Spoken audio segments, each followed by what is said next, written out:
உன்னை மன்னிக்க முடியாது, ஓடிவிடு என்று சாதாரண விஷயம், ஒரு பெரிய விஷயமா இருக்காது. மன்னிப்பு கேட்க வந்த நேரத்தில் மன்னித்து உதாசீனப்படுத்தக்கூடியவன் மோசமானவன் என்று கண்மணி முஹம்மது முஸ்தபா ஸல்லல்லாஹு அலைஹி வஸல்லம் அவர்கள் நமக்கு சொல்லித் தருகிறார்கள் என்றால், அருமையான சகோதரர்களே, இது பூமான் முஹம்மது முஸ்தபா ஸல்லல்லாஹு அலைஹி வஸல்லம் அவர்களுடைய வாக்கு என்றால் இப்லீஸே இந்த வாக்கை சொல்லுவான். ஏன்னா அவனுக்கு தான் இந்த கோஷ்டிகள் தெரியும். என்னுடைய கோஷ்டிகள்ல மிக மோசமானவர்கள் யார்? கண்மணி நாயகம் ஒரு மோசமானவர்களை இனம் காட்டுகிற பொழுது என் கோஷ்டியை கண்மணி நாயகம் சரியாகத்தான் சொல்லி இருக்கிறார்கள் என்று இப்லீஸ் ஒத்துக்கொள்கிறான். இப்லீஸ் ஒரு தடவை ஃபிரௌனை பார்க்க போயிருக்கான். ஃபிரௌனை பார்க்க போய் ஃபிரௌன் சொன்னானா, என்னை விட மோசமான ஆளா நீ இருப்பா போற தெரியுதேப்பா, நான் ஒன்னும் அல்லான்னு சொல்லல.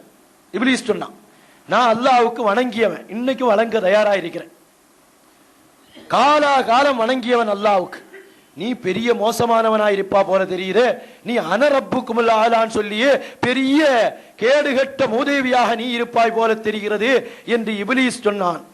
ஃபிரௌன், நான் 400 ஆண்டு காலம் ஆட்சி அதிகாரம் செய்தவன். ஃபிரௌனுடைய வரலாறு பேசினா ஒரு நாள் முழுவதும் அந்த வரலாறு பேசலாம். ஃபிரௌன் என்பவன் ஆரம்பத்தில் கவன் துணி திருடி விற்று தின்பவன் தான். இரவு நேரத்தில் கபறுகளை தோண்டி கவன் துணியை எடுத்து விற்று தின்பவன். மோசமான துஷ்பிரயோகத்தின் மூலம் ஆட்சி அதிகாரத்துக்கு ஏறியவன். அது ஒரு நீண்ட வரலாறு. அருமையானவர்களே, அந்த ஃபிரௌன் சொல்லானா, என்ன நீ ஒன்னும் குறை சொல்ல வேண்டாம், என்ன குறை சொல்ல வேண்டாம், ஃபிரௌன் ஆகிய நான் தௌபா செய்தா அல்லாஹ் ஏற்றுக்கிடுவான், என்ன பார்த்து அல்லாஹ் சபிக்கப்பட்டவன் என்று ரஜீமுன்னோ லஈனுன்னோ சொல்லல, ஒன்னதான் அல்லாஹ் லஈன் என்றும் ஷைத்தான சபித்திருக்கிறான் என்று சொல்லி இருக்கிறான். இப்ப ரெண்டு பேரும் நான் மோசமானவனா நீ மோசமானவனா என்று பிரச்சாரம் செய்து முடித்ததற்கு பின்னால ரெண்டு பேரும் ஒரு சமாதானத்துக்கு வருகிறார்கள். வந்துட்டு சொன்னாங்களா, நம்ம ரெண்டு பேரை விட மோசமான ஒருத்தன் உலகத்தில் வாழ்ந்து கொண்டிருக்கிறான், அவன் யார் என்று நான் உனக்கு சொல்லட்டுமா என்று இப்லீஸ் கேட்கிறான் ஃபிரௌனை பார்த்து. ரெண்டு பேரும் மோசமானவங்க. உலகத்திலேயே அனரப்புக்குமுல் ஆலான்னு சொன்னவன் ஃபிரௌன். ஆதம் அலைஹிஸ்ஸலாத்துக்கு மரியாதை செய்ய மாட்டேன் என்று, இன்றைக்கு நபிமார்களுக்கு மரியாதை செய்ய மாட்டேன் என்று ஒதுங்குகிற கோஷ்டிகளுக்கு தலைவராக, தன்னிகரற்ற அகில உலக தலைவராக, இன்னைக்கு மாவட்ட மாநில ஜமாத்து இந்தியன் ஜமாத்தா மாறி மாறி அகில உலக ஜமாத், அந்த அகில உலக ஜமாத்துக்கே தலைவராக இருப்பவர் இப்லீஸ்.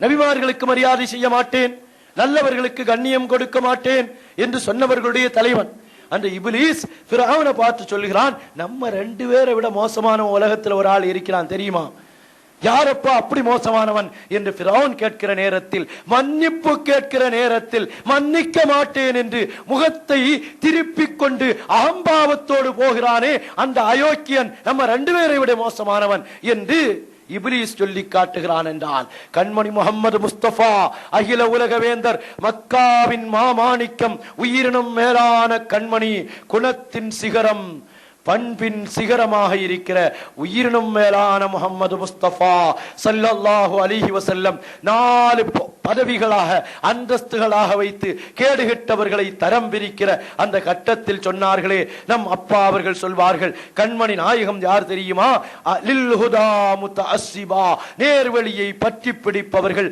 அமீனன், அவர்கள் நம்பிக்கையின் சிகரமாக இருப்பவர்கள், ஹனீஃபன், நேர்வழியின் பக்கம் சாய்ந்தவர்கள் என்று நமக்கு விளக்கம் தருகிறார்களே அந்த கண்மணி முஹம்மது முஸ்தபா ஸல்லல்லாஹு அலைஹி வஸல்லம் அவர்கள் நமக்கு தருகிற இந்த விளக்கத்தை அடிப்படையாக வைத்து நாம் சிந்தித்து பார்க்கிறோம். கண்மணி முஹம்மது முஸ்தபா ஸல்லல்லாஹு அலைஹி வஸல்லம் அவர்களுடைய தனித்தன்மை, லில் ஹுதா முத்தஅஸ்ஸிபா, நேர்வழியை பற்றி பிடித்திருக்கிற அந்த தனித்தன்மையை நாம் நினைத்து பார்க்கிறோம். கண்மணி முஹம்மது முஸ்தபா ஸல்லல்லாஹு அலைஹி வஸல்லம் அவர்களுடைய தனித்தன்மை மன்னிக்கும் தன்மை என்றால், நம்மிடத்தில் ஏன் அந்த தன்மை வரவில்லை? நாம் கண்மணி நாயகத்தை ஈமான் கொண்டவர்களாக இல்லையா? அவர்களை ஏற்றுக்கொண்ட தனித்தன்மை நம்மிடத்தில் இல்லையா என்பதை நினைத்து நாம் நம்முடைய தன்மைகளை மாற்ற வேண்டும். பகதாதி அப்பா அவர்கள் இன்னொரு இடத்திலே இன்றைய ஹர்ஃபிலே சொல்லி காட்டுவார்கள். கராயிசுஹு கராயிசுஹு, கண்மணி நாயகத்தினுடைய தனித்தன்மை என்ன தெரியுமா? ஜூதுன், கொடை, ஜூதுன் கொடை, வஅஃபுன் வரஹ்மத்துன், மன்னிக்கும் தன்மையும் கிருபையும், வஹலீமுன் வஇல்முன் பைன ஜன்பைஹி, வஇல்முன் ஹலீமுன், சாந்த குணமுள்ளவர்களாக இருப்பார்கள். இல்முன், அலீம், ஆலிம் என்று சொல்லவில்லை, இல்மாகவே ஆகியிருப்பார்கள். கண்மணி நாயகம் பைன ஜம்பைஹி முஃபர்ரகு, இல்ம் அவர்களுடைய இரண்டு ஜம்புகளுக்கு மத்தியில், இரண்டு புஜங்களுக்கு மத்தியில் ஒளித்தோடப்பட்டவர்களாக அவர்கள் ஆகியிருப்பார்கள் என்று சொல்லுகிற இந்த பைத்திற்கு நம்முடைய சதக்கத்துல்லா அப்பா மூன்றடி எப்படி கொடுக்கிறார்கள்? கம் கம் இந்தஃபஅத் அன்னா பி அஹ்மத ஆஃபத்துன், கண்மணி நாயகத்தை கொண்டு கம் எத்தனையோ, இந்தஃபஅத் அன்னா நம்மை விட்டும் கலண்டு விலகி போகி இருக்கிறது, ஆஃபத்துன் ஆஃபத்துகள் விலகி போகி இருக்கிறது, பி அஹ்மதா கண்மணி முஹம்மது முஸ்தபா ஸல்லல்லாஹு அலைஹி வஸல்லம் அவர்களை கொண்டு, வஸால பிஹி அன்னா நம்மை விட்டும் நீங்கி போயிருக்கிறது, மினல் குஃப்ரி குஃப்ரு நம்மை விட்டும் நீங்கி போயிருக்கிறது, ஷாஃபத்துன் முற்றிலும் நீங்கி போயிருக்கிறது. குஃப்ர் நம்மகிட்ட இருக்குதா? நம்ம முஸ்லிம் அல்லவா, நாம முஃமின் அல்லவா? குஃப்ர் இருக்கிறதா என்றால் குஃப்ர் இரண்டு விதமான குஃப்ர். ஒன்று அல்லாஹ்வை மறுக்கிற குஃப்ர், அல்லாஹ் அதை விட்டும் பாதுகாப்பானாக. இன்னொன்று அல்லாஹ் தந்திருக்கிற நிஅமத்துகளை மறுக்கிற குஃப்ர். அல்லாஹ் சகோதரனாக பக்கத்து வீட்டுக்காரனை ஆக்கி தந்திருக்கிறான். சகோதரனாக நம் உடன் பிறந்த நம்முடைய தாயிலே எந்த தாயின் வயிற்றில் நாம் பிறந்தோமோ அதே தாயின் வயிற்றில் பிறந்த சகோதர சகோதரிகளை ஆக்கி இருக்கிறான். பெற்றெடுத்த தாய் தந்தையர்களை நம்முடைய அசலாக, நம்முடைய அடிப்படையாக ஆக்கி இருக்கிறான். நம்முடைய நண்பர்களாக மனிதர்களை நமக்கு ஆக்கி தந்திருக்கிறான். அந்த நியமத்துகளை புறக்கணித்து மன்னிக்க மாட்டேன், நல்ல நெருங்கிய நண்பர்களாக இருப்பார்கள், ஏதோ ஒரு சிறு பிரச்சனை, அந்த பிரச்சனையின் காரணத்தினால் விலகி வாழ்பவர்கள், பெற்றோரை ஒதுக்கி வாழ்பவர்கள், சகோதரர்களை துறந்து வாழ்பவர்கள், இவர்களெல்லாம் அல்லாஹ்வுடைய நியமத்தை புறக்கணிக்கிற குஃப்ரை செய்பவர்கள். அப்பா இதைத்தான் நினைவுபடுத்தி தருகிறார்கள். என் கண்மணி நாயகம் யார் தெரியுமா? அவர்களுடைய தனித்தன்மை அஜ்வது, மன்னிக்கிற தன்மை, கொடுக்கிற தன்மை, அஃபுன் மன்னிக்கிற தன்மை, வரஹ்மத்துன் பேரருள், சிறந்த பேரருளாக இருப்பார்கள். ஹலீமுன் ஹில்முன் சாந்த குணம், இல்முன் பைன ஜம்பைஹி முஃபர்ரகு என்று விளக்கி தருவார்களே, அதற்கு அப்பா மூன்றடி எப்படி தருகிறார்கள்? என் கண்மணி நாயகத்தை கொண்டுதான் எங்களிடத்தில் இருக்கிற குஃப்ருகள் முற்றும் நீங்கி போனது. நஹாயிசுஹு கண்மணி நாயகத்தினுடைய இயற்கை தன்மையாகிறது.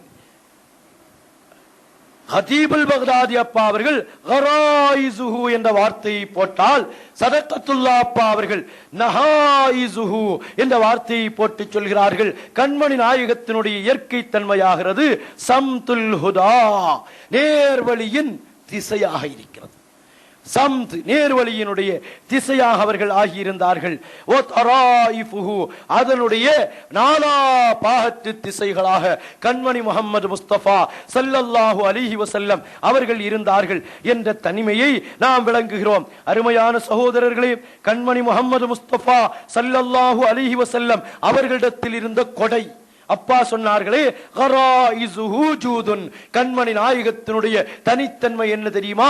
ஜூது, கொடை. இன்று எடுக்கப்பட்டு விட்டது. நான் மீண்டும் நினைவுபடுத்தி காட்டுகிறேன். காயல் மாநகரில் அல்லாஹ் எந்த நியமத்தையும் பொருளாதார குறைவை நம்முடைய ஊர் மக்களுக்கு தரவில்லை. நம்முடைய மக்கள் கொடுக்க வேண்டிய அளவு கொடுக்க ஆரம்பித்தால் ஒவ்வொரு வருடத்திலும் ஜகாத் கொடுக்கும் பணக்காரர்களை இந்த ஊரிலே உருவாக்கலாம்.